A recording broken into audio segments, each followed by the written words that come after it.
Okay, so it's episode 99. We're reviewing our first ever big blockbuster superhero movie. And I'm thinking, Zach, that we need a big intro, big fancy intro. Yeah. Okay. What are you doing? Well, we just watched Supergirl, right? And Yes. the intro for that movie was pretty incredible, with the font kind of flying at you. Yes. Ba ba ba. So I was thinking we'd do something kind of like that. And I looked into it. I looked into how much that opening credit sequence cost on Supergirl. It was exactly $1 million. I say that we try and do that. Alternatively, here's an idea. All right, I'm just going to throw this out there. How about instead of that, we take like 50 quid off that, and then we apply that to the intro, and then we use the rest of that million to go to the pub and smash out a few beers, bruv. I'll let that plan, actually. That's a good plan. Yeah, we'll do that. All right. Let's do that. All right. Hello and welcome to Oldie but a Goodie. We'll just do this intro now. Wait, this is the intro? Oh, we can spend the extra 50 quid on we can. We got a whole million to go down the pub with. Yeah, cheers to that. Yeah. Oldie but a Goodie, that's the podcast. We review movies from 1984 in the order they came out. No expense spared. No, we don't spare any expense, because we don't expense any. Got you there. Got you with that catch. This week. This year. It's still this year. It's not in another year, to be fair. You're not wrong on that statement. Well, I guess we could start off by saying that next year is still up in the air. Ooh. Survey out right now. Vote for what we do next year. Vote for what year we cover.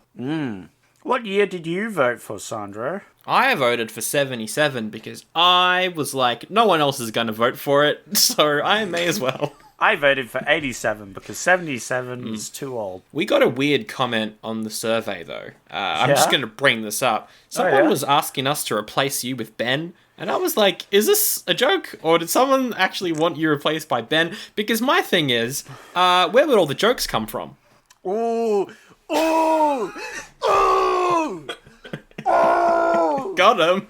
Slam dunk. Hey, but the pun industry would go way into the roof. The puns would go. I feel bad making fun of Ben because he's not here. Hey, I always feel bad making fun of Ben because he's a wonderful person. Yeah. And he would never do a grilling interview where he made fun of us. That's something he would never do. That's never going to happen next week on episode 100. Ooh. Not going to happen. Is that a little hint, perhaps? At maybe some special episode 100? It's a little sizzle for your sausage. Wait, what? You can sizzle my sausage anytime. All right, Supergirl. First impressions. What did you think of this thing that we watched? Oh man, it sizzled my sausage. That's no. I'm bringing it back. Sizzled that sausage. No, it didn't. It in fact did not sizzle my sausage. It in fact de-sizzled my sausage. Oh. Gave me a hearty chuckle though, as this movie was absolutely wild. It wasn't great, but they really didn't take it too seriously. Yeah. That you could tell. Did they not take it seriously, or did they just not read the source material? Both. Yeah. I think is a thing. Although I did like the villain. I thought the villains were quite good. I feel like if they were a bit smarter, they would have been a nice counterpart. Yes. They needed to be a little more serious and less silly, I felt. Like, because then you would have the dynamic of, it's Supergirl, she's going around, she's happy-go-lucky, and then you have dark, serious supervillain, and then she has to, like, serious up to defeat, but that's not the movie we watched, haha. That's not what happened in this one. Sometimes she can fly, sometimes she can't. We really should talk about her, about her powers. What about you, Sandro? What is your thoughts on this movie? This might be a big call. I think this is my favourite So Bad It's Good film we've done on the show. No. Look, it's awful. It is absolutely terrible. but it's also so funny. That it is. Consistently. Like, it starts off with a bang, with, for some reason, Argo City's underwater. What? It starts off with a bang with that. But, or is it in a different dimension that's also water? Is water the key to going to a different dimension? I don't know. Why isn't it on Krypton? The city of Kandor is the one that's not on Krypton, because that was taken by Brainiac. Anyway. Yeah, six-dimensional geometry, Sandro. You just don't understand it. No one does. It's kind of dumb, isn't it? Supergirl can't until she gets superpowers. Yeah, which she gets immediately. As well as her costume. She just gets it in a... We'll get to all that. Yeah. But yeah, I think, like, the film is so consistently what is happening. Like, it starts off and you're like, this isn't Supergirl. Why is she going to school? Why is there a love potion? Why is there an entire set piece built around a tractor that's attacking people? Yeah, well, look, I feel like they have explanations, and I feel like I have an explanation for you. You can bring up these points as we get to them. Yes. But I feel like the problem with this film is they explain things, but they don't explain the ones that need explaining. Yeah, they do that a lot. Which, to be fair, I think the original Superman movie does as well. Yes. But that doesn't make the original good. I have very mixed opinions on that original as well that we won't get into because we will lose listeners. Hey, Lamau, let's go. But yeah, I don't know. I thought it was pretty fun. I just laughed the whole way through. But look, from memory, there was only one other movie that came out this year, right? Yeah, it was Falling in Love. Robert De Niro and Meryl Streep movie where they fall in love. Alright, let's quickly get these credits out of the way, because they are very interesting to see what these people have actually done outside of this. So, okay. It is directed by Zeno Schwark. It's a good name. I like it. And he's a pretty cool director. I like his work on TV. He's done episodes of Smallville and episodes of Fringe. But he also directed Jaws 2. Ah! Which isn't the worst Jaws. It's not the worst one. Well, hey, at least that's something. Yeah. Though, to be fair, saying it's not the worst Jaws isn't a high bar. But it is a bar. Jaws is the bar. Like, that is the high. Like, that's incredible. Yeah, that's the high bar. You're not gonna... Yeah. I don't feel like you're gonna jump the shark on that one. Get it? Because, like, jumping the shark is like... Yeah. Comedy. I was going to do a pun about Spielberg, but that's impossible to do. So I'm just going to move on to the guy that wrote this, whose name is David Odell. He wrote On the Muppet Show and Dark Crystal and all those cool stuff. But then he also wrote the He-Man Masters of the Universe movie. Oh. You know that one where they're like, what do people like about this franchise? Oh, who cares? We'll put them on Earth. Got him.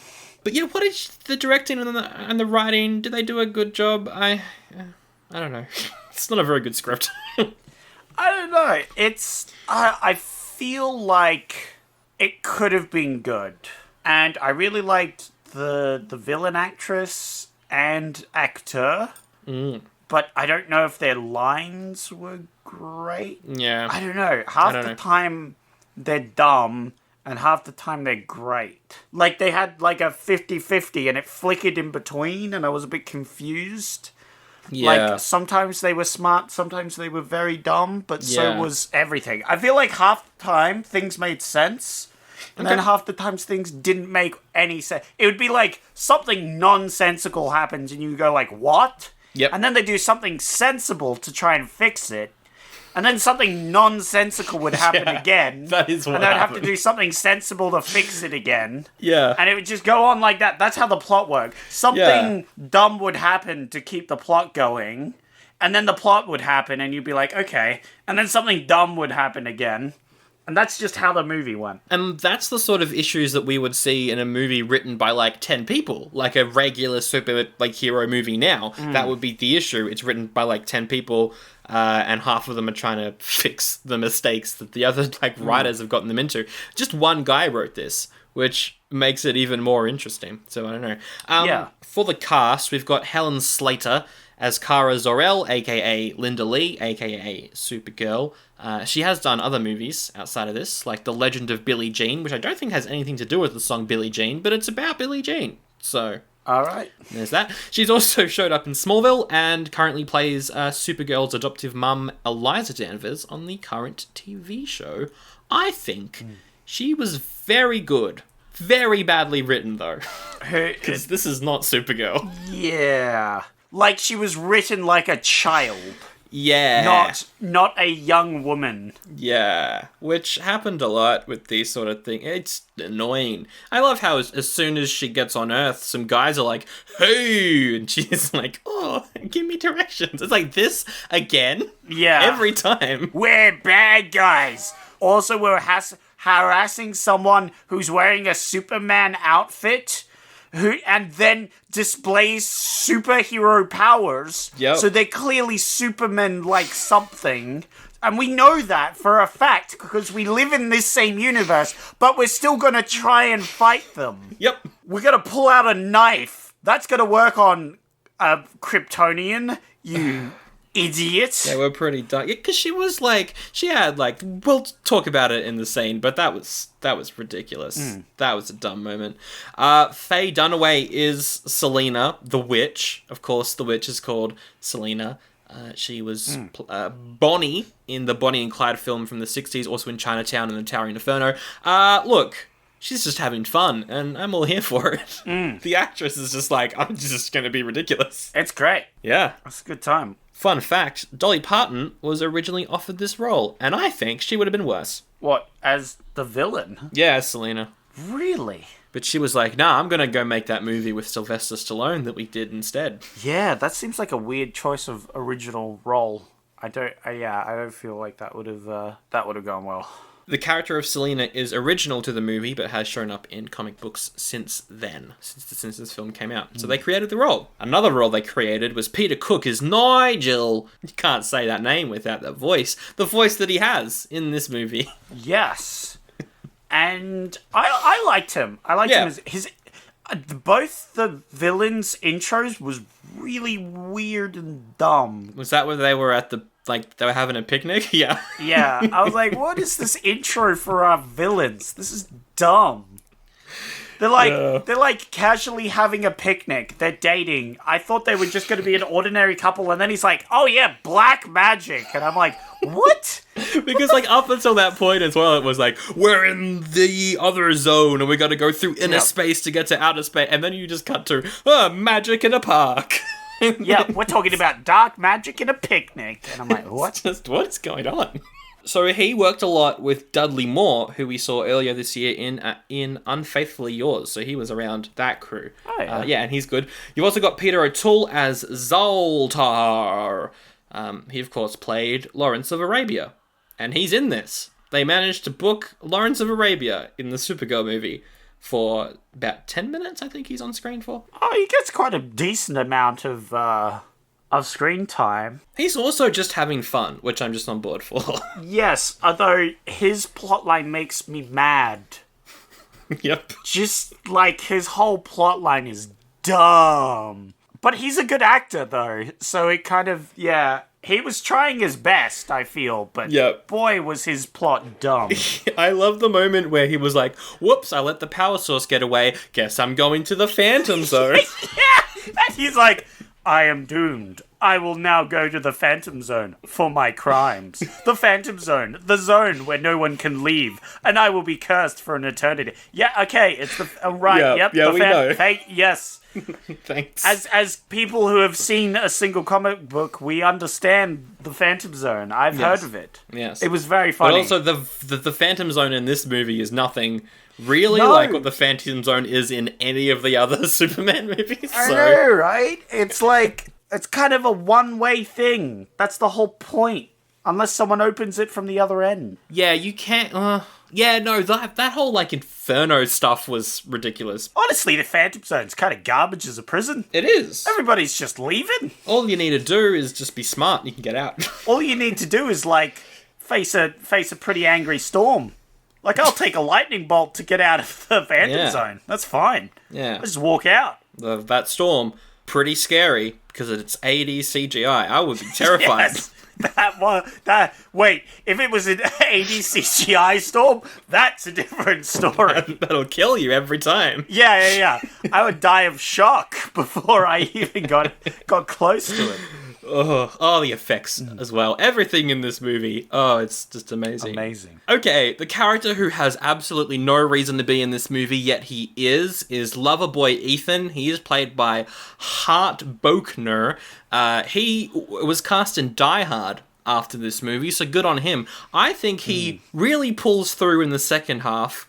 But for the first half of this movie, like when he's just like the hunky construction guy, I was like, this is the worst performance I think I've ever seen. It's really bad. Oh, yeah. Well, he's not exactly supposed to be the brightest banana in the bunch. And also, why is he the love interest? Also, how old is the main character supposed to be? Also... what is going on? Also, love potion. Yep. Also, but he's actually in love? ? What is happening? There is no reason why there needs to be a love story in this. Yeah, why is there a love interest? I guess because it's Supergirl, they want the female audience, and for that, you gotta have romance. Of course, it's the 80s. And also, the age difference. But here's the weird thing, because the actor's clearly way older. Yes. Than what she's supposed to be playing. I think she's meant to be 18. Yeah. She's obviously meant to be 18, but it's played by like a 25-year-old. But the character that's meant to be 18 acts like a 12-year-old. Yeah, of course. Yeah, so true. It's really fucking weird. That's true. I much prefer the Supergirl who comes to Earth when she's like 9 and then grows up here instead of the Supergirl who just shows up. It's weird. Yeah. Maureen Teefy is in this as Lucy Lane, who is Lois Lane's sister. She was in Fame and Grease too. Originally, though, Demi Moore was meant to be in this role, but she left to go into Blame It on Rio instead. Ooh. So great. Good idea. For her. I think that the good thing about Teefy, though, who plays Lucy, is that she actually looks like the Lois Lane from the other movies. Like, she actually looks like they could be related. So I think on that level, she's good. On a performance level, she's perfectly fine. Except that she's dating Jimmy Olsen, who's 25 and she's 17. Yeah, McClure, he returns as Jimmy Olsen. The only connection to the other 4 Superman movies is him, because he's back. Yes. He's in all of them. Why? Because they managed to get one of the actors from the other movies to get onto this, so they're gonna goddamn use him, alright? And finally, you're probably being like, hey, this is Supergirl, it's a spin-off of Superman. Why isn't Christopher Reeve in this? He was meant to, but then he said nah. Yeah. So good on him. Good on him. Good dodge. He did then make Superman 4 a couple years later, which was probably a big mistake. It's one of the worst superhero films of all time. This has got 9% on Rotten Tomatoes, audience score of 26%. That makes sense. Yeah, big oof. It also cost $35 million. What do you think it made in America? 35. Oh, frick me. So yeah, I was thinking during the opening scene, I was looking at the big set they have, and all I could think was, oh god, they spent a lot of money on this movie, didn't they? Yep. And then the rest of the movie was, yeah. I mean, the opening credits cost $1 million. However, they only paid Helen Slater $70,000. Ooh. They spent all that money on the opening, but they were like, hey, young female lead, here's $75,000. Ooh. Oof. Anyway, it made like 10 mil. 14.3, so just a little over 10. Yeah. Not even half its money back. Yeah. Big old bomb. But it is a cult classic now. People do watch it and make fun of it, which is what we're going to do, and have been doing. Yeah. But we're going to do more. Starting now, it opens in the city of Argo, which is a Kryptonian city, but for some reason... Well, it's clearly not on Krypton, right? No, it's not on Krypton. It's in space or in a space or something. I think there's some explanation in comic books. They're like in a bubble, right? They're in another dimension. Yes. They're in a safety bubble, which is close to what happened to, what was that other city you named? Kandor, which is the one that Brainiac stole. Yes. So it's presumably something like Kandor. Well, there is, like, I forget when this was. This might even be for the new show, but Argo is like a floating meteor now. It's like a chunk of Krypton that is now just kind of floating on its own. So it has survived in the comics, but not in this way. However, it survived in this movie, which is very different to how it has previously. Yeah. So there's something happening there, but this isn't explained. It's just like they're in a bubble in the 6th dimension. Yep. Or the 5th dimension or something. But also, is it on Earth under our lake? Because when she goes back to the city, she just goes underwater towards this thing that's in the shape of Argo City. Yes. Which is under a lake. So maybe it's like in the 6th dimension under the lake. Because we see the orb thing pop out around the lake, which would make sense as to why suddenly this orb appears near the lake. Why this lake is in the opening scene is that they're just there. Like, and that the 6th dimension, here's what happened. The 6th dimension, they shrunk their city down to the size of the 6th dimension or whatever, so that they could survive the explosion and this thing's landed on Earth. And now there's just this small city hidden away on Earth. And when, obviously, to keep it that size, they have these orb MacGuffin. Yep. As I'm going to refer to it. It's literally just a MacGuffin. It just does whatever the plot wants it to. Orb MacGuffin keeps it running. Yes. And so, are we jumping in? Are we jumping into the water? Yeah, we are. Diving in to find... Well, I was just going to say one explanation could be that Superman saved the city and put it under the water. That is true. Like, he shrunk it down and put it in the water, but that doesn't make sense because this is the part where he goes into space to find Krypton. Yes. This is the story. He's doing that while this movie is happening. So in canon, doesn't work, but could be an explanation. So, I don't know, whatever. Yeah. Just don't think about it. It's the 80s. Anyway. Comic book canon didn't matter. That's it. Full stop. Yeah. The problem is, I think, we are looking at this from the standpoint of, like, Marvel have planned everything out and their universe makes almost perfect sense. Yeah. Even the same with the Snyder films, kind of. So, Yeah, I think things were a bit more vague back then. Yeah. Which helped them being in continuity. They're just like, there's a little leeway, and people were like, okay, there's a little leeway. We can extend our this. Nowadays, people go, all right, what about this, and this? And they go, well, actually, this leads to this, and we're like, whoa, mind blown. Yeah. They explained everything. They're so crazy, and so we're used to that. We're used to everything connected and nothing.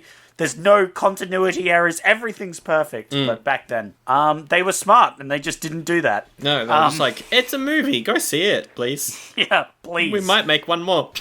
Yikes.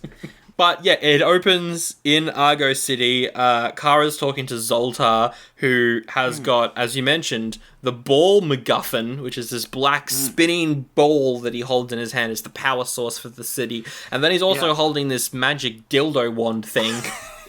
Why do you have to call it a dildo wand? Yeah, it's what it looks like. It doesn't look like a dildo, it just looks like a fancy glass wand. I've seen some pretty interesting dildos. This one. Sorry, I'm not a dildo expert. I'll refer to you from now on for any phallical explanations. Please do. No. Like the lamppost later on. Dildo or not? That is not a title I think I want.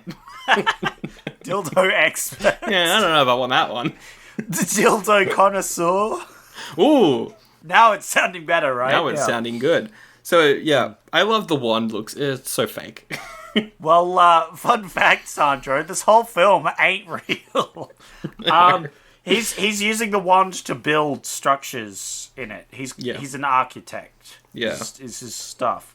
But he's using the MacGuffin because it's a powerful MacGuffin. Yeah. And the MacGuffin can MacGuffin life MacGuffin. Yep. But it only mimics it. It can't actually make it MacGuffin. No. So then MacGuffin happens, and what's his face's mum shows up. Oh, Kara's mum. And she's like, oh, how's it doing, Zoltar? Everything okay here? And he's like, oh, yeah, I'm leaving. And she's like, what? Yeah, I'm gonna go live on Saturn or Venus, one of those two. Neptune? Yep. Some planet. I'm gonna go there for a while. Yeah, he names 3 different planets and also Earth. So he's talking to Kara's mum. Meanwhile, Kara's holding the wand and the MacGuffin and makes a butterfly that crashes through the barrier of the city, and then also the MacGuffin somehow also flies out. There's a barrier out there, and there's suction, and like if you get sucked out, you're warped into the 4th dimension, which just rips you apart. And you can tell that the editing here is like they cut a lot out, because then Zoltar's like, oh no, our power source is gone, someone needs to go to Earth and collect it, and then Kara just like walks into a ship and flies to Earth. Yes. And he's like, oh no, what are you doing? Well, now I've lost a girl and power source. Guess I'll go to the freaking Dark Zone or whatever it's called. And we're not putting on that voice. That's how he sounds when he says that as well. He's like, oh, well, that happened. Send me to the zone. Yeah.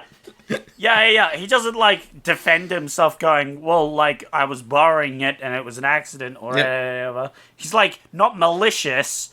Surely the Phantom Zone is, like, for the worst criminals of all time. That's what it is in the comics. It's for the worst of the worst. He's just an idiot. Yeah. He's just an idiot. He just gave his wand to an 18-year-old girl who has the mind of a 12-year-old. Yes. That's what he did. And maybe it's just like Kryptonians age slower or something. I'm trying to make up things to make this movie work better. It doesn't work. This movie doesn't work, though, and I think that's why I love it, because it's so dumb. The writing is like, come on. So then we cut to Selena and Nigel sipping champagne on a picnic, plotting the takeover of the world through black magic.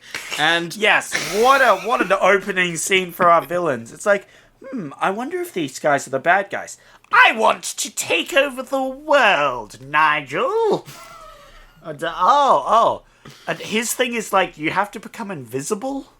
Like, what the hell is with that, Nigel? I don't know what Nigel, you're freaking dumb. Because he is an idiot, and we never know, like, what his plan to take over the world ever is, because he just doesn't explain it. Is he dumb? Yes. I thought he was smart, but not in a smart way. I think he's smart compared to the 2 witches. He knows a lot about dark magic and mathematics, but he's not very good with dealing with women, because he gets bamboozled. Well, that as well. He gets manipulated. But maybe that's just Selena being a badass witch lady, because I thought she was pretty cool, and whenever she was on screen, I was like, cool stuff's happening.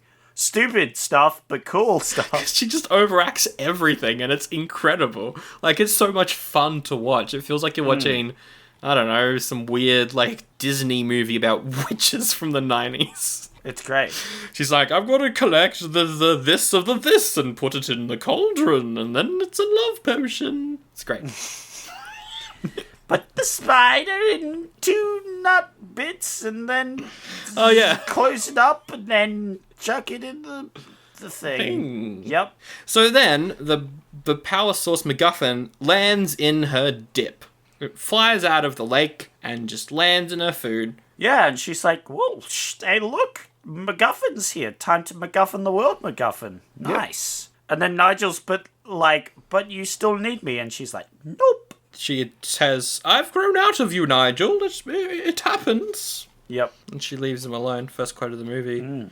And then she turns on her car radio, and we hear, coincidentally, that Superman is not on Earth. And I was a bit like, I was really hoping to, see him ever.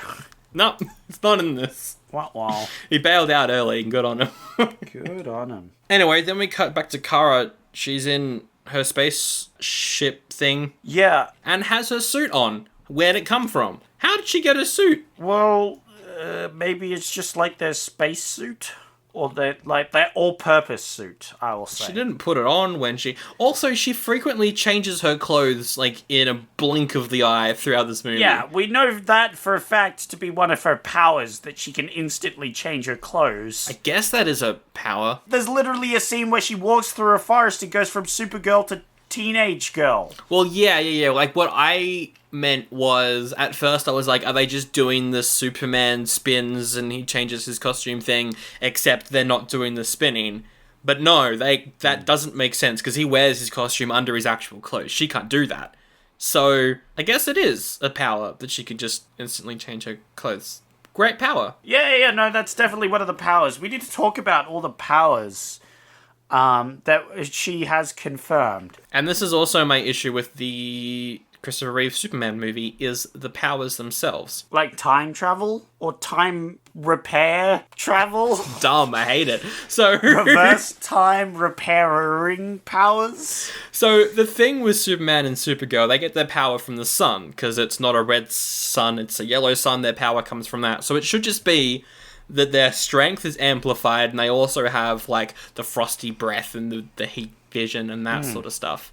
Except it's not that, is it? She's got other powers. Yeah, so she has super hearing, but only once during the movie, or twice. An X-ray vision, but only, like, once. Well, those ones are fine. Those ones are in the comics, so I'm cool with those two. She's got clothes changing. Yep, which is stupid. Hate it. She flies, but only when it's convenient for the plot. And it looks incredible. Look, I feel like I've seen worse CGI flying before. Oh, of course you have. From 80s. So honestly, to be honest, this was impressive, I feel, for the time. It looked like I didn't see the green screen. Clearly they were not there, but like... I don't know. I think that it looks exactly the same as how Superman flies in the other film, which was good for the 70s, but... Yeah, maybe I'm thinking it was good for the 70s, not the 80s. I don't know. Yeah, maybe. Anyway. Maybe, you want to keep it similar. Yeah. Because then, they're supposed to be in the same franchise, so they should probably fly the same as one is Superman, one's Supergirl, Yeah, that's true. I liked when she first showed up on the land, and she immediately, like, crushes a rock, because she's got super strength. Yeah, she shows up, she flies out of the lake, because that's where Argo City is. Yep.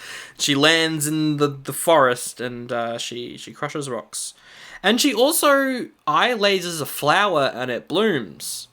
Oh, yeah, that's something that only happens once, isn't it? I forgot about that. It never comes back. So she has plant rejuvenation or just general healing or general nature powers with her eye beams. Maybe, here's an idea, maybe it was just like a heat beam. That's what I was thinking. Yeah. And because of the heat, maybe it was just a different regular... It's like the sun, so the flower pops open because of the heat of the sun. But it's her eye beams. Yeah. So maybe they're like solar beams. I guess. I did quite like when she's kind of like jumping around the forest though, and she's like, "Can I fly? Oh, no, I can just jump. Oh, actually, I can jump a little higher. Oh, now I can fly." I thought that was kind of cool. That was good. She discovers the fact that she can fly because she was like absent-mindedly flying before, and now she's jumping about, and then she flies. Woo! And then Nigel's like, "Oh, hey, look, a flying girl." Yep. Okay, then we cut to Selena. Her lair is amazing. Well, it's in the like haunted house. Yeah, it's in the haunted house in this abandoned circus. So you can imagine the aesthetic. It's the aesthetic of a haunted house, and she's also a witch that does black magic. Yes. So it's almost impossible to know what she brought in as her own staff. And what might have been there beforehand as decoration for a haunted house. Yeah. And I think it's a combination of the two, which is great. Yes, yeah, which is good. Because if you go, hey, that's a dumb prop that they used. It doesn't look realistic. She would have had, like, real skulls or whatever. Yeah. But they were there beforehand in the fake... They were in the haunted house. So it's smart. Big brain. Big brain directing.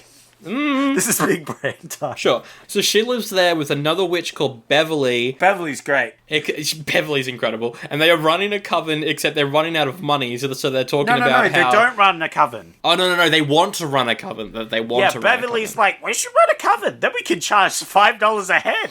Yeah. And the other one's like, no, it's MacGuffin time. And the other witch is like, oh. I am using my MacGuffin. And then also Supergirl's also got a MacGuffin on her wrist, which blinks when it's nearby the other MacGuffin. Yeah. that was dumb because it was set up earlier that it was made by what's his face. Yep. But it never what. Yeah. Who cares? Who knows? It's never explained. It doesn't matter. She lands on the street and some truckers harass her. First of all, they are immediately like, "Do you know Superman?" "Yeah, he's my cousin." How? Okay, Superman's name is Kal-El. How would she know that Kal-El is called Superman if she's been on another planet for her entire life? Well, I feel like they don't, because they talk about him beforehand. Well, they just say that he went to Earth, though. They don't really say that he became a hero there. But they also know what trees are. Oh, yeah. Because the whole thing at the start is they talk about trees for like 10 minutes. And how this guy really wants to see trees. So clearly there's some way for information to get in. Yeah. You know what it is? We know for a fact the orb can project images like a television. It does. Because we see that doing it. So they probably just did that. Yeah, they probably... Yeah, that's right. So they probably know... I'll give them that. There's ways for her to know that Superman exists. It is called Superman. Also, it's ironic that she's related to Clark Kent, but that's the thing with the entire franchise of her characters. It's, haha, it's a cousin. It's the cousin. Yeah, it is pretty dumb. I still like it, though. But it is dumb. Yeah. It is dumb. It's great. No. That's just the thing with her character. So Supergirl beats up the truckers, and they aren't afraid of her, even though she obviously is the cousin of Superman and has powers, and they don't run away. Yes. He gets yeeted by frost breath, or just breath, you know, Yep. just Yep. big breath. Yep. And the other guy's like, instead of being like, "Oh, I don't want any of this," like, you know, a smart goon character that we have nowadays that are like, when they see superpowers, they go, "Nope. I'm running out of here." He's just like, "Oh, I'm going to try and threaten Superman with a knife." yeah." I'm like, "Oh, Superman you just, but girl with a knife. you just threw my friend through a wall? Oh, knife." Yep. And then she throws him there as well. They're both lying down next to each other, and they're like, "Oh, let's never talk about this ever again. Oh yeah, bloody right, buddy." What do you mean? Because first off, it was a different time. Yes, it was a different time. Second, so it's like, oh no, men beaten up by women, that's so unmacho. But also, it's the cousin of Superman. Maybe you want to tell some people that you got beat up by the cousin. I don't know. No. Whatever. Dumb. All right, well then let's talk about Kara walking through the woods, which she does after this. She goes to sleep in the woods, and then she wakes up. And she wakes up next to a baseball game for a school. And so she somehow clones herself some clothes to suit the school uniform. Changes her hair from blonde to brown, to brunette. Yes. And then she joins the school. Yeah, so... what? So, let's get over... She runs up on a baseball game, she views a girl and is like, alright, she does the Transformer thing, where she, like, scans someone to get all their details. Yep. But in this, she just looks at them and then goes past a couple of trees and then is now in a uniform. Yep. What? I don't know. What is her plan? Is she trying to adapt to this world? I guess, yeah. Well, literally what's her plan? Because the school isn't important. It's not important. Later, she follows the watch to the MacGuffin, and then she fights. The only reason for her going to the school is to introduce Lois's sister. That's the only reason. Oh, and Nigel teaches there as well. It's dumb. I laughed out loud. I mean, I was laughing out loud for most of this movie, but I specifically laughed out loud when she passes by some bullies in a hallway, and the bullies look at her and go, "Oh, geez, Bath, a new student. They're really scraping the bottom of the barrel around here." That was a great line. No, that was a great line. I was like, I laughed at that one. That was great. She is bunking up with Lucy Lane. They're best friends, because Lucy Lane is like, "Oh, your cousin's Clark Kent. Wow, I know him." Yep, yeah. Or my sister knows him better. Whoa. Because they're banging. Whoa. Meanwhile, though, Selena goes to the school? Yes, because I guess Nigel's there, maybe? I don't know. She doesn't actually... Maybe she's just driving by, because they live close by. Probably, yep. Sure. The orb goes off and she's like, what can this mean? And then they see a hot guy and she's like, that must be it. The orb wants me to bang this hot guy. Yep. That's it. And so she's like, that's what I'm going to do. Okay, so there's this guy who's working without his shirt on, which we see. And then she's like, I've got to get this guy. But the orbs are actually going off because Supergirl's nearby.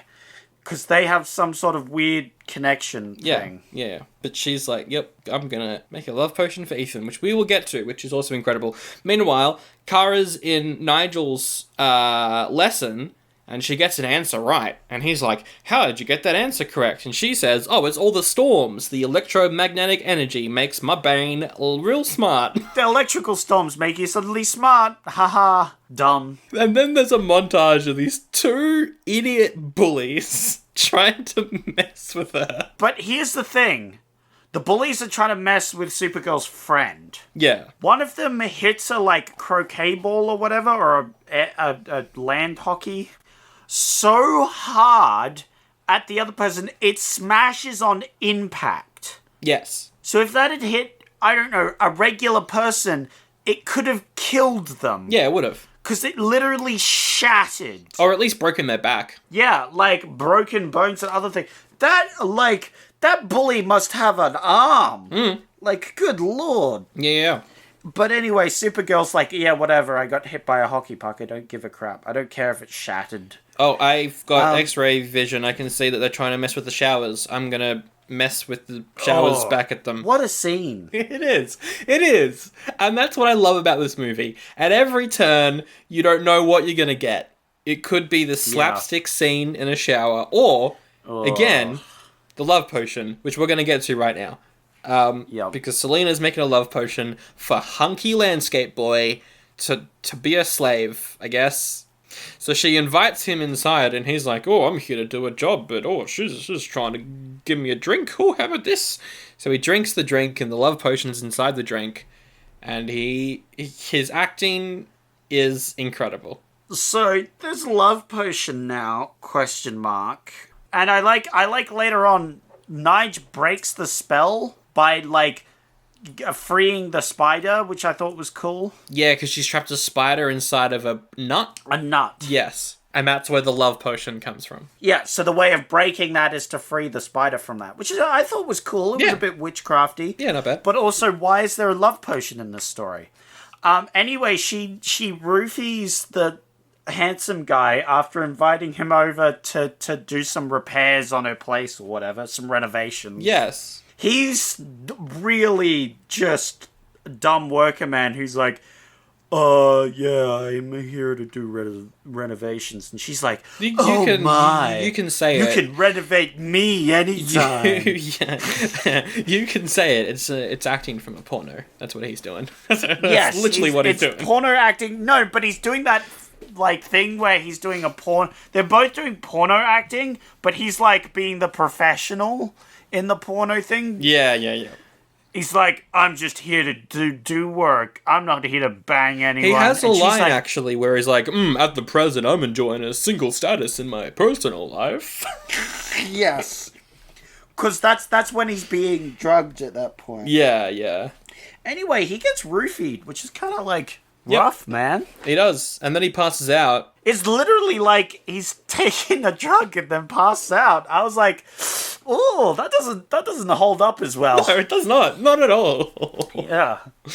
Yeah, it's wild. And then Selena and her friend go to answer the door because Nigel is there. It's not important. Nigel's like, please take me back. I want to rule the world too. And they're like, nah. And so while that's happening, Ethan just gets up, runs through the haunted house while, like, drugged up at the moment. Yes. This is the dumbest part of the movie, by the way. This whole sequence. It is. The first person he sees, he will fall in love with. So, what do you think happens after he leaves the haunted house? Does he look at the first person and fall in love? No, he just looks at the ground for 20 minutes, not looking at anyone that he walks past. He goes into town. He does. And he doesn't look at a single person in this town while he's walking in the busy street. People are driving by. Yes. He's just wandering around, and the whole time he's not looking at anyone. I think it might have been if you look them in the eye. Look them in the eye. Okay. Still,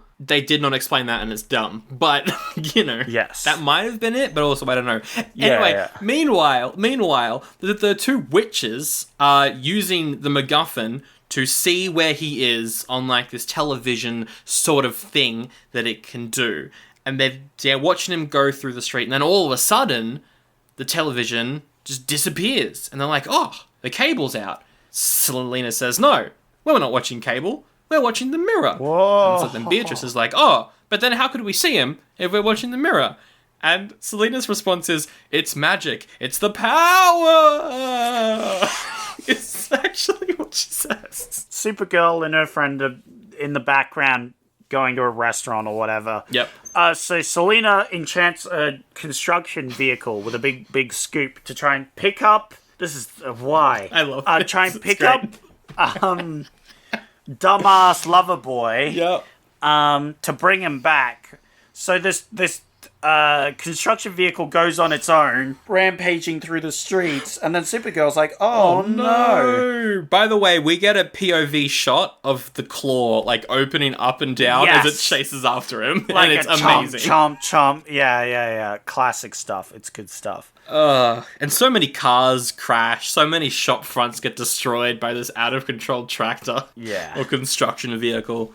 Oh, it just goes on a rampage. And so Supergirl's friends is like, oh my god, the tractor's got Loverboy in its freaking jaws. Quick, I gotta go save him. And Supergirl's like, oh yeah, I'll let you go do that. I gotta get changed 2 seconds. Even though we know...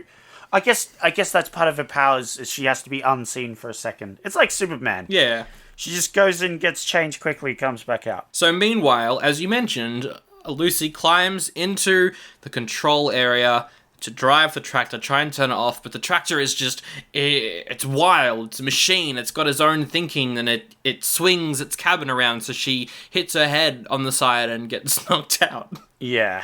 Kara runs out of the bathroom, she's in her costume now, and then she stops all of the mayhem. There's like a fire she puts out by like flying through a water tanker. It's pretty cool, actually. I don't mind this moment. Yeah, it's good. I feel like that's the good part, is her saving, because she's actually flying and using her powers to help. Yeah. Although she heat rays an electrical wire to cut it off from its power. I guess that makes sense. So then the guy is inside the tractor claw, and she pulls open the claw, and he's there, and he's like, oh, I love you. And then they kiss. Yep. And it's like, okay, sure. Yeah. Yeah, that's a thing now. Supergirl's not like, no, get away from me, I just saved you. She's like, sure. Yeah, I don't know this person. She's like, yeah. Let's do this. Anyway, meanwhile, yeah, this part isn't important, and we'll probably spend like a minute on it, but Selena makes this killer shadow that then goes after Supergirl. Yes, but it's just like invisible. It's just invisible wind. But when we see it later... It's like a demon, but we only see it for seconds because what happens. And this is directly from the MacGuffin as well. This is a being summoned by the MacGuffin. Yeah. So this is something to do with, life. It can create life, but not real life. It's like fake life. Yep. It's an imitation. Anyways, Supergirl kills it with lightning. No. Let me break this scene down real quick. Ah, okay. So... it instantly pops to the school. It gets there pretty quickly anyway. Yeah. And so we see Supergirl. Oh, wait 1 second. The start of the scene is Supergirl is practicing kissing in the mirror. Anyway, continue. Yeah, oh god, I hated that. Just had to bring that up. Yeah, why did you have to do that? This movie. So she gets beat the crap out of because she can't see it. So she grabs a lamppost, flies into the stormy night. Yep. The lamppost gets zapped. Yep. And now it's full of electricity? Question. It's not a battery. That's how electricity works. What do you mean? So it must be her powers is that she's containing the electricity in this metal object. Sure. That's the only way of explaining this. Sure. And then she flies down with this electric charged lamppost and just whacks him. And then he's got. Yep. Anyway. Supergirl goes to the circus. But also Ethan's there, and she's like, oh no, how did you follow me here to this abandoned circus ground? And he's like, oh no, the script told me to be here, so I am. God damn. I think he was just stalking her, to be honest. And then he proposes to her, and we're like, this is weird, they just met. But romantic music starts playing, so honestly, I don't know how this movie wants me to feel. And then the witches just show up, and then they fight. Yep. There's a line where Selena lists off all her titles. She's like, I'm the witch of Dur, I'm the da-da-da of Dur, I'm the ultimate siren of Endor. Yeah, what? Do you know the Ewoks? Is that... Anyway. They fight. There's a pretty decent effect where Selena, like, multiplies herself. That was cool. I like that. Although she teleports... Duncan is his name? Oh, Ethan, yeah. Ethan, yeah. Ethan into the bumper cars. Yeah. But if she has the ability to teleport people, why don't she teleport him into, like, a sword or something? Or teleport him into the ocean? Because she still wants to get it on. Oh, that's true. She doesn't actually want to kill him. She just wants to kill Supergirl. Okay. She does a cool mirror thing where she clones herself and she's, like, surrounding Supergirl. But Supergirl's like, oh yeah, remember how we know for a fact I can fly? Mm-hmm. I'll just fly up. Yep. And Selena's like, oh man, I already knew that. Because literally that's what they do. She does that awful effect where she grabs a whole bunch of poles and throws them at her to, like, make a ring of poles around Selena. Except it's the classic effect where it's just sped up garbage and it looks awful. Yeah, it's the classic thing of, I'm going to do something quickly, so how I demonstrate this is I do it normally, and then they just speed up the footage for the rest of it, and then they play sound effects of me doing something fast. Yep. And so it looks very fake. I don't know how they managed to get that effect to look good in the Flash, but they did. Here, really? Atrocious. She then, like, surrounds Selena in this cage of poles instead of, I don't know, punching her in the face. That would have also been good. No, Supergirl does not punch people. Actually, does she punch anyone in this movie? Nope. She doesn't. Not a single person. Oh, well. She doesn't punch people. She could have, I don't know, Frostbreath, or did literally anything else other than fly over to some poles to throw them into the air. She could have thrown one of the poles at Selena, just fucking impaled her. Yeah, and killed her. I mean, she's an alien, and this is her first day on Earth. She could have... I guess she's just not trying to kill people, but come on, just punch her jaw off. Crack her both her arms off, you know? She picks up Ethan, and they fly to some beach... or maybe, like, next to a lake. And then, out of nowhere, a coconut appears from the sky and hits him on the head, and he gets busted. Yes, because Selena, across the world, coconut snipes him. Which is great. Yeah. So dumb. This movie, man. But then he wakes up, but while this is happening, Nige frees him from the curse of love. But then he's... just naturally in love with her. He's actually in love with her. God damn it. I would have been so much happier if he was like, yeah, no, I don't care about her anymore. You know who I love? You, Supergirl, or whatever, you know. Yeah. Oh, yeah, we didn't mention that. He's in love with Linda, who's got brunette hair, not Supergirl, who's blonde, because they've got different hair colours in this movie. Yes, but then he eventually realises they're the same person. Yes, anyway. Because they look exactly the same aside from the hair. Okay, continuing on. So Selena bamboozles Nigel because what they do is they team up together to teleport Ethan back to their base because Selena can't teleport Ethan by herself yet. No. She's not powerful enough. She's not powerful enough. But they trick Nigel into using his most powerful object, some evil cursed wand. Yes. And then Selena tricks Nige and grabs the magic wand off. So now she has the ultimate power of evil wand. Yep. And the MacGuffin orb. So now she's all powerful. Yep. So then in the middle of whatever city this takes place in, a giant mountain with a fortress on top just appears, just out. Yep. Just in the middle of She town. just summons one. It's in the middle of town, and she's holding Nigel and Ethan captive. Supergirl flies into the fortress And we see that there's also a statue of Baphomet in the castle, which was like, what? Okay, sure. Yeah, well, it's evil magic. I guess, yeah, she gets her power from the devil, so... I mean, yeah, Yeah. Yeah. Yeah, so she comes to rescue Ethan, because he's trapped there, and she's like, haha, I'm all powerful. And she sends her to the Phantom Zone, and she's like, oh man, my powers don't work in the Phantom Zone, because there's no sunlight here, because that's where I get my powers from. No! I'm gonna fall into a pit of green sludge, which looked pretty gross. Anyway, meanwhile, while she's in the Phantom Zone, back on Earth, people are protesting Selina's castle, and Selina's like, stop protesting, I'm gonna capture Lucy and Jimmy, you're my prisoners now, stop protesting, people. So, yeah, they're presumably some time goes by. Yes. Because I think she's taken over the area. And so people are protesting. Yep. And then, she captures Lucy Lane and Jimmy Olsen, which is great, like, whatever. And then we see that Supergirl has been passed out. And Zoltar, because he's, of course, in the Phantom Zone. We know that because he said, well, I guess I'm going to the Phantom Zone earlier in the movie. He's there. Yeah. And he has saved her and taken her to his little house. Except he's obsessed with Squirt. Yep. I wrote down 3 Squirt quotes. Mm-hmm. Please go ahead. One of them is just Squirt. That's what he says. That's the first thing he says, was Squirt. Yep. And then he tells her that there is a way to get out of the Phantom Zone. And then he's like, actually, never mind. Very dangerous. Don't do that. You sure you won't have a Squirt instead? Once you get used to it, it's quite delicious. Give me that Squirt. Because he has a bottle. And it squirts out some gross water or whatever it is. You've got Lawrence of Arabia over here saying the words, forget I mentioned it, have a squirt instead. Like... Yep. Damn it. So dumb.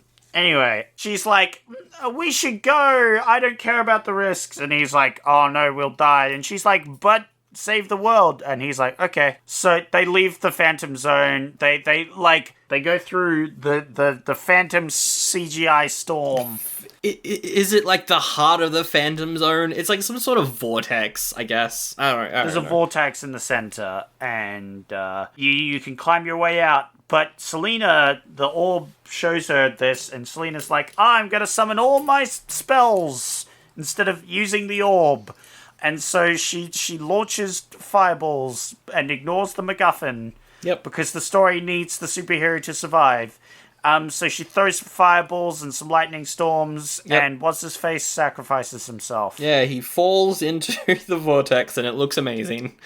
It's just this cutout of him falling into a vortex. But Kara, she's made it out of the vortex, and she's now flying back into the castle, and she sets her friends free and faces off against Selina. And Selina doesn't instantly just send her back to the Phantom Zone. Nope. Like we know she can. She instead makes the ground turn to lava? Yes, which is scary until you realize that Supergirl can fly. Yep. And that Supergirl just stands on the lava floor and goes, oh no, I'm gonna fall in. It's so stupid. It's really dumb. It's so dumb. It's so dumb. But anyway, eventually Selina summons the Shadow Demon again, except this time it's like a giant puppet thing that picks up Supergirl and tears her apart. Except, Zach, instead of the effect being actually, like, pulling someone, what they've done is they've taken a 2D image of Helen Slater as Supergirl and they've just stretched it in MS Paint. Yes. Because there's this, like, it's like Satan demons stretching her to like, beat her up. But then she hears the words of Zoltar, and that gives her the power to succeed. To not be stretched. to stretch, and then she grabs the freaking evil people and launches them at the evil thing with the lightning storm CGI from earlier. She uses the power of CGI. She not only does that, so she puts the demon in some weird vortex zone. CGI vortex, and then she shrinks herself, spins around Selina, making a tornado that transports Selina into that other zone. Yes. She shrinks herself. She shrinks herself down to Ant-Man size. Yes. And spins around Selena. Yes, so that's another one of her powers. Well, I think that's the powers over the 6 dimensions, right? I guess. Because she's using the orb at this point. This goes into my theory of the 6-dimensional space just makes your space smaller in our world. Like, it uses up way less space than all our big, clunky 4D objects. And so, because she's in our world and has the superpowers, she gets the understanding of 6-dimensional geometry, and that's why she can shrink herself down, because she's using 6-dimensional geometry. So anyway, she feeds Selena to this demon. I guess she's eaten... Nothing. We don't see Bianca or whatever her name is. She never comes up again. I guess she's dead or in jail or just weaseling herself out of situations. The castle disappears. She goes like, hey friends, can you do one favor for me? And they're like, yeah, we'll never tell anybody you were here. Your secret's safe with us. And she's like, cool, thanks. So many questions from this. One, was Supergirl supposed to be secret? That's never been established. She hasn't been secretive at any point during this movie. No. Apart from the fact that she is, what's-her-face? She has the brunette. Hang on. Yeah, you're right. They don't know.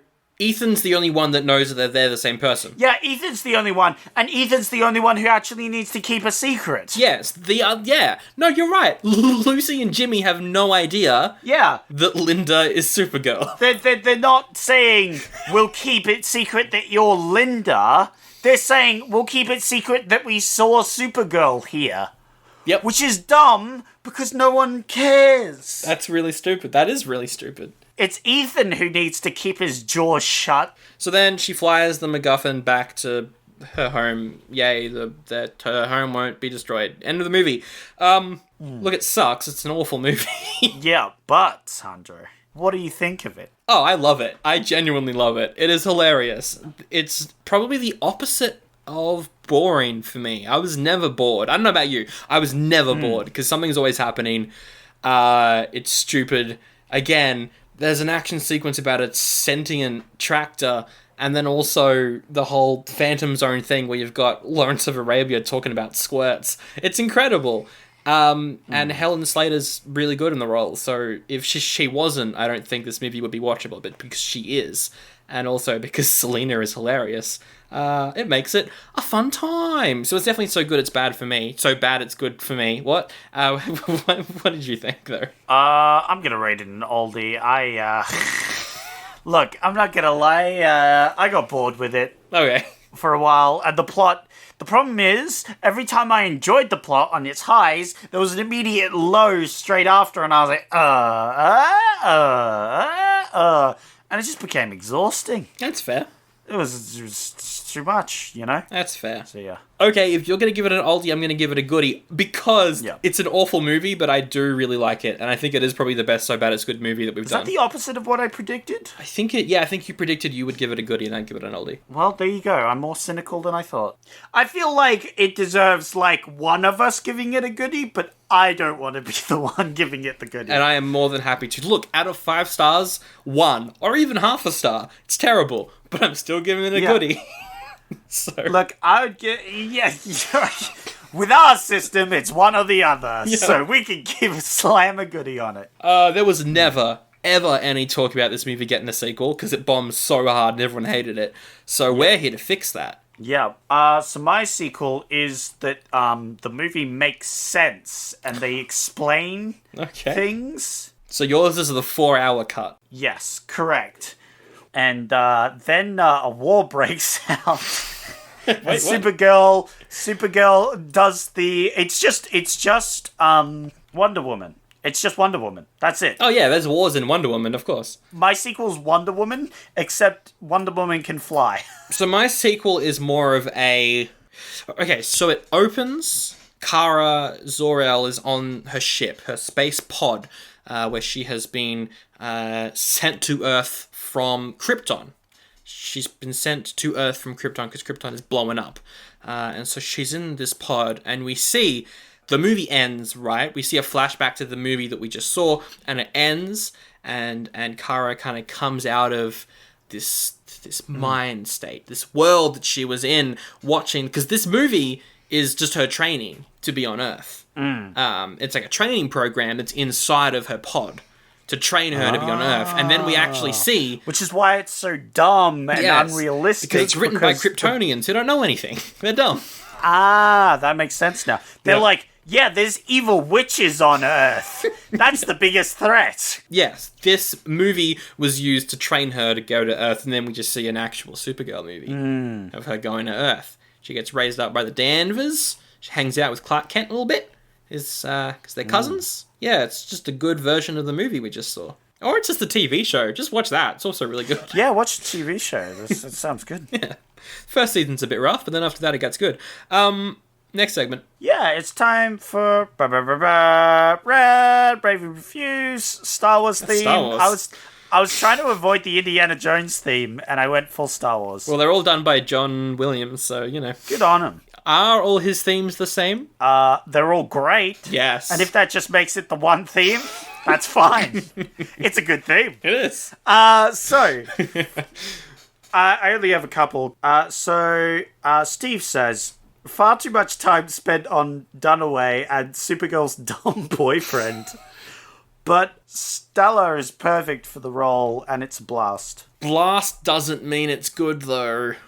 I'm going to go 2 out of 5. Ooh, it was 3.5. Oh, okay. Yeah. Like, they said it was a blast. Yeah, but I was like, I would rate this half a star, but I would definitely say that it's a blast. Yeah, that's fair. Anyway. That's fair.